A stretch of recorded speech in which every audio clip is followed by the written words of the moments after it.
प्रिय सत्संगी भक्तों, इस वीडियो में हम आपको कबीरदास जी के कुछ दोहे हम आपको अर्थ सहित हिंदी में हम गाकर सुनाने वाले हैं, जो आपको सुनकर काफ़ी आनंद मिलेगा।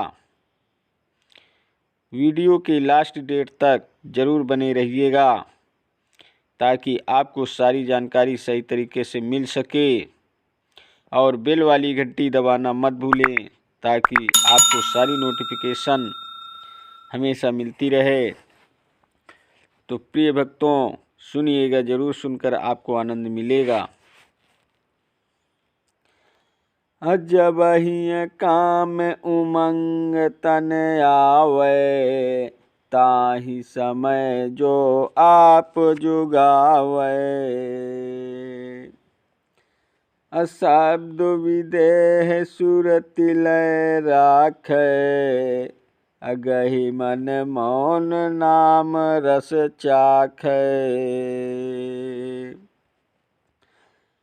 जब निहत में जाय समाई, तबहि काम रहे मुरझाई।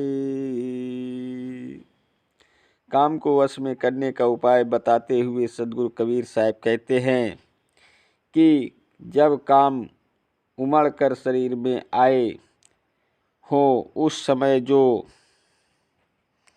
अपने आप को बचाए तो पूर्णतया सावधान होकर ज्ञानपूर्वक उपाय से बचाएं।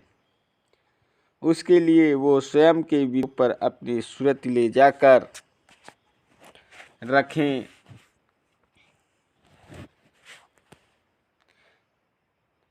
यह जानकर कि मैं देह शरीर नहीं हूँ बल्कि शुद्ध चैतन्य आत्मस्वरूप हूँ का ध्यान करें, और मन तक मौन स्थिति को प्राप्त कर उस ध्यान की अवस्था में सद्गुरु के सत्य नाम को अमृत रस चखें। जब साधना की उच्च स्थिति में साधक शरीर के पंच तत्वों से परे अपने विशुद्ध चैतन्य आत्मस्वरूप में समा जाता है, उसी समय शरीर में उमड़ा हुआ काम मुरझा जाता है, यानी नष्ट हो जाता है। काम पर बल अति भयंकर, महादारुण काल हो। असुर नर मुनि गण यक्ष गंधर्व, सबहि कीन बिहाल हो। सबहि लूटे बिरले छूटे, ज्ञान गुण जिने दृढ़ गहे। अगुरु ज्ञान दीप समीप सतगुरु, वेद मार्ग तिन लहे। देह में उमड़ने वाला विषय काम अत्यंत बलवान, बहुत ही भयंकर और महाकठोर निर्दयी काल रूप है। उसने देवता, राक्षस, मनुष्य, मुनिगण, यक्ष एवं गंधर्व आदि सभी को व्याकुल किया हुआ है। उसने सबको लूटा है। वह बिरला संत साधक ही सबके बंधन से छूट सका है, जिसने सत्य, क्षमा, धैर्य और विवेकादि ज्ञान गुणों को दृढ़तापूर्वक ग्रहण किया है, और सद्गुरु के ज्ञान के उपदेश के अनुसार जिसने जीव से लेकर परमपिता परमात्मा एवं जड़ चैतन्य तक के भेद को जान लिया, और वो सद्गुरु के बताए हुए उस ज्ञान के रास्ता पर चला। दीपक ज्ञान प्रकाश, भवन उजेरा करी रहो। सतगुरु शब्द विलास हो, भाजय चोर अंजोर जब। जो संत साधक अपने हृदय रूपी भवन में ज्ञान दीपक का पुण्य प्रकाश किया रहता हो और सद्गुरु के सार शब्द के आनंद से सदैव मग्न रहता हो, उससे डर का कामदेव रूपी चोर भाग जाता है। गुरु कृपा सो साधु कहावै, अनल पक्ष होय लोक सिधावै। धर्मदास यह परखो बानी, अनल पक्ष गम कहो बखानी। गुरु की महान कृपा से साधु कहलाता है। संसार से विरक्त साधु के लिए गुरु कृपा से बढ़कर इस संसार में कुछ भी नहीं है, और वह अलग पक्षी के समान होकर सत्यलोक को जाता है। सदगुरु कबीर साहब कहते हैं कि हे धर्मदास, तुम अनल पक्षी की उपदेशात्मक वाणी ध्यानपूर्वक सुनो, समझो और विचार करो। अनल पक्षी की यह रहस्यमय ज्ञान वाणी तुम्हें अच्छी तरह से स्पष्ट करके बताता हूँ। अनल पक्षी निरंतर आकाश में ही विचरण करता रहता है, और उसका बच्चा भी जन्म लेकर पृथ्वी की ओर आते हुए वापस अपने घर को लौट जाता है। अनल पक्षी रहे आकाशा, निस दिन रहे पवन की आशा। अदृष्टि भाव तिन रति विधि ठानी, यह विधि गर्भ रहे तहि जानी। अनल पक्षी जो सदैव आकाश में रहते हैं, वे केवल रात दिन पवन की आशा करते हैं।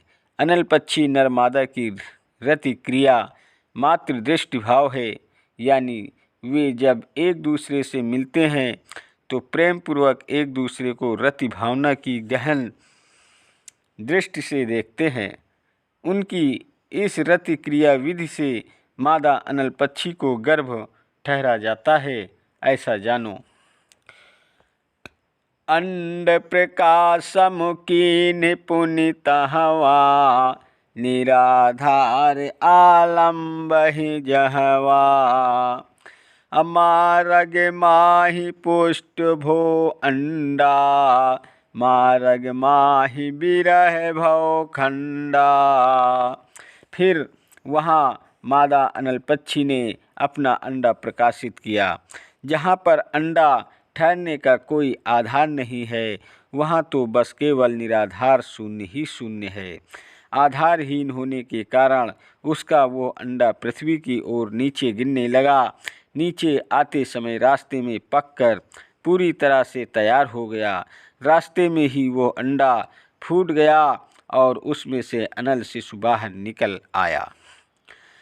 मारग माही चक्षु तिन पावा, मारग माही पंख पर भावा। मही ढिगे आवा सुधि भई ताही, इहा मोरे आश्रम नहीं आही। नीचे गिरते समय रास्ते में ही उस शिशु अनल ने अपनी आंखें खोली तथा रास्ते में ही उसके पंख निकलकर वह उड़ने योग्य हो गए। नीचे गिरते हुए जब वो पृथ्वी के निकट आया तो उसे ये होश आया कि यह स्थान मेरा आश्रय नहीं है। असुरति संहार चले पुनित हवा, मातु पिता को आश्रम जहवा। अनल पक्ष तेहि लेन न आवे, उलट चीन निज धरहि सिधावे। फिर वो अनल पक्षी का शिशु अपना चित्त संभालकर फिर वहाँ उड़ चला जहाँ पर उसके माता पिता का आश्रम था। अनल पक्षी कभी भी अपने बच्चे को लेने पृथ्वी की ओर नहीं आते, बल्कि उनका बच्चा स्वयं ही पहचान लेता है कि यह पृथ्वी घेरा घर नहीं है, मेरा घर नहीं है, और वह वापस पलटकर अपने घर अपने माता पिता के पास चला जाता है।